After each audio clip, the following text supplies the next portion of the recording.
बिस्मिल्लाहिर्रहमानिर्रहीम। Oral ulcers के बारे में डिस्कशन करते हुए हमने एफ्टस अल्सर्स का जिक्र किया, वाइट पैचेस का जिक्र किया। अब हम रेडिश पैचेस का जिक्र करते हैं जो अक्सर औकात मुंह में या जुबान के नीचे या जुबान की साइड्स पे बनते हैं, जिसको हम अरिथ्रोप्लेकिया कहते हैं। Erythroplakia actually is the reddened area on the oral cavity. मुंह के डिफरेंट हिस्सों में डिफरेंट किस्म के रेड रेड से स्पॉट्स बन जाते हैं।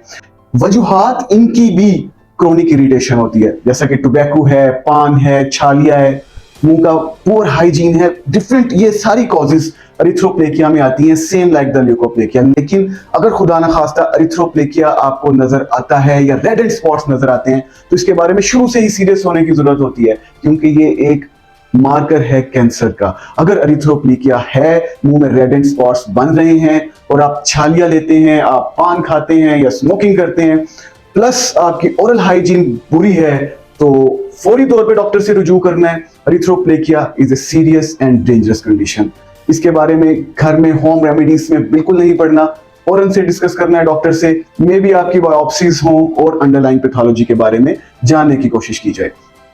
मुंह में जख्मों के सिलसिले को आगे बढ़ाते हुए एक बहुत ही कॉमन जो बच्चों में ज्यादातर देखा जाता है और स्पेशली अडल्ट्स में जो इम्यूनो कॉम्प्रोमाइज्ड होते हैं, जिनको शुगर, ब्लड प्रेशर, कैंसर्स या और डिफरेंट किस्म की बीमारियां होती हैं, वो है ओरल कैंडिडियासिस।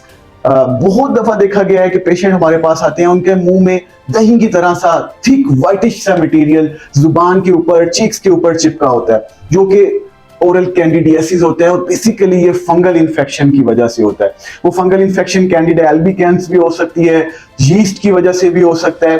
ये जो मुंह के अंदर इतना थिक मटेरियल सा चिपका हुआ होता है, ज्यादातर व्हाइट और क्रेडिश होता है, लेकिन बाज़ औक़ात येलोइश भी होना शुरू हो जाता है जब लंबे अरसे तक ये बीमारी परसिस्ट करती है। इसकी कॉज फंगल इन्फेक्शन है। इसमें भी आपने अपनी ओरल हाइजीन को मेंटेन रखना होता है और एंटी फंगल्स का यूज करना है। ज्यादातर टॉपिकल एंटी फंगल्स ही यूज किए जाते हैं, क्रीम्स या ड्रॉप्स दिए जाते हैं, जिनकी वजह से ये एंटी फंगल अपना असर दिखाते हैं, फंगल इन्फेक्शन दूर हो जाती है और पेशेंट नॉर्मलाइज होने की तरफ आ जाता है। एक और इंपॉर्टेंट चीज जो मैं डिस्कस करता चलूं कि ये फंगल इन्फेक्शन जो है बच्चों के अलावा अगर अडल्ट्स में होती है तो ये लंबे अरसे तक परसिस्ट करती है। इसलिए वो क्रीम्स या माउथ वॉशेज या जो भी टॉपिकल ऑइंटमेंट्स जो भी आपको डॉक्टर प्रोवाइड करता है, प्रिस्क्राइब करता है, उसको लंबे अरसे तक लेना पड़ता है, महीना, 1.5 महीना, ताकि इसकी रिकरेंस ना हो, बाद में दोबारा से ये नमूदार ना हो जाए। So this was all about the oral ulcers.